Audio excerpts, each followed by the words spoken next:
ሰላም አሌይኩም ወረህመቱላሂ ወበረካቱ።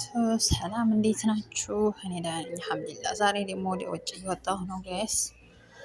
በጣም ደብሮኛል ማለት ትችላላችሁ እና እንቅልፍ አልጠገብኩም ምናምን በቃ እንዴት ነው በጎን ይዞኝ እየሄደ ማለት ነው። ተኝ እያለ በጎን ውጭ መሆን ትዝ ሲለኝ እነሳለሁ ማለት ነው። እና ደህና ናችሁልኝ? ላይክ፣ ሼር፣ ሰብስክራይብ ያደርጋችሁ አበረታቱኝ። እንደምታዩኝ አይኔ ሁላ ነው የቀላውና ባለቅስ ደስተኛ ነበርኩ በዛ ማለት ነው። በቃ ቢያንስ ከተኛ 2 ሰዓት እንኳን አይሞላኝም ስነሳ ማለት ነው። እና ሴትዬ መንገድ ልንሄድ ነው ውጭ ምናምን ተነሽ የተዘጋጅ ብላ ቀሰቀሰችኝ። በቃ ምን አለ ደግሞ እኮ ሙቀት አይደለም ጋይስ፣ በጠራራ ነው። ከዙር በኋላ ሰው መንገድ ይጓዛል። የምር አሁን እዚህ ጋር እንቅልፍ በጣም ከባድ እንቅልፍ ይዞኛል። ብተኛ መተኛት እየፈለኩ እየተነሳሁ ነው ማለት ነው። እና የሆነ ማስታወሻ ሆናል ብዬ ነው ቪዲዮ ራሱ እየቀረጽኩ ያለሁት ጋይስ ማለት ነው። እና በቃ ሙቀት አይምሰላችሁ፣ ፀሐዩ ማለት ነው። ቀን ነው። ከዛ ምናል እንዳው ማታ ቢሆን ብዬ አልኳት ስላት ኧረ ሩቅ ስለሆነ ምናምን አለች። ያው እንግዲህ እንደምታውቁት የልጅ ቤት ነው። ልጆችን አለባበስን ምናምን ተዘግጃጀን፣ ለበስን፣ ወጣን። አበያ ብቻ በቃ ተነስቼ ተጠብጥብ ብዬ በቃ ሰግጄ ዞርን ሰግጄ ምናምን የወጣ ነው። በቃ ቁርስ ራሱ አልበላሁም፣ ቡና አልጠጣሁም። ቡና ራሴ ነው። ሲቀጥል ደግሞ ውጭ ላይ ዜጋ ደግሞ በቃ እስኪ የሆነ የሚያነቃ ነገር ልግዛላችሁ ምናምን ብሎ ሰውየው ወርዶ መኪና ውስጥ ቁጭ ብለን እየጠበቅን ነው ማለት ነው። እና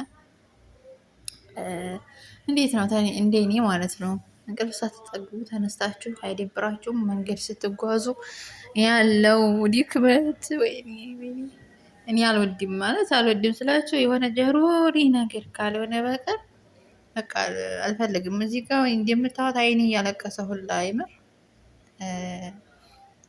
በቃ ውስጡ ራሱ እንደምታዩት ቀይ ሆኗል ምናምን፣ እንቅልፍ አለ፣ ድካሙ ምናምን አለ። አረብ ቤት ታውቃላችሁ 15 ሰዓት ምናምን ነው የምትሰሩት፣ 14 ሰዓት ነው ቀን ስራ ሲያደክም የሚኖረው። እንቅልፍ ሰዓትን ሳልጠቀም ማውጣቴ በቃ አልቅሽ እያለኝ ነው።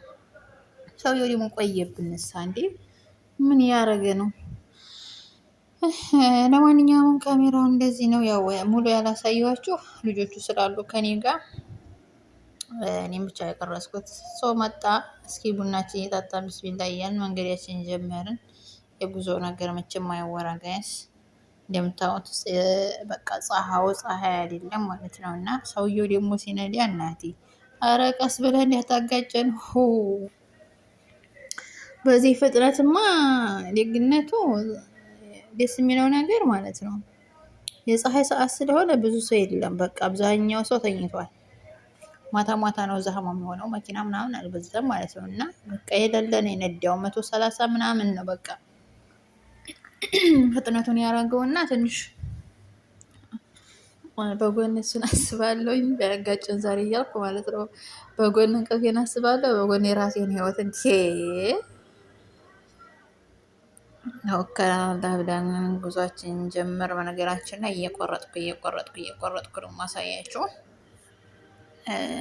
በረሃ ነው የምንሄድበት ሀገር ዚያራ ነው የምንሄደው እና ቤተሰብ ጋር ሴትዮ ቤተሰብ ጋር ማለት ነው። እንደዛ እና እንዴት ናችሁ? እናንተስ? ጠፍቻለሁ ሰሞኑን ብዙ እየሆንኩ ነው፣ አልመቼ እያለ ነው። እና ላይክ፣ ሼር፣ ሰብስክራይብ ያደርጋችሁ አበረታቱኝ ውዶቼ። በአሪፍ ቪዲዮ እመጣላችኋለሁ ኢንሻአላህ። ዛሬ እንኳን እስኪ ወደ የት እንደምጓዝ የት እንደምሄድ በቃ ይሄን ቀርጬ እለቃለሁ ብዬ ስላሰብኩ ነው። ሌላ ቪዲዮ ቆንጆ ቪዲዮ ያለቀኩላችሁ ለዛ ነው።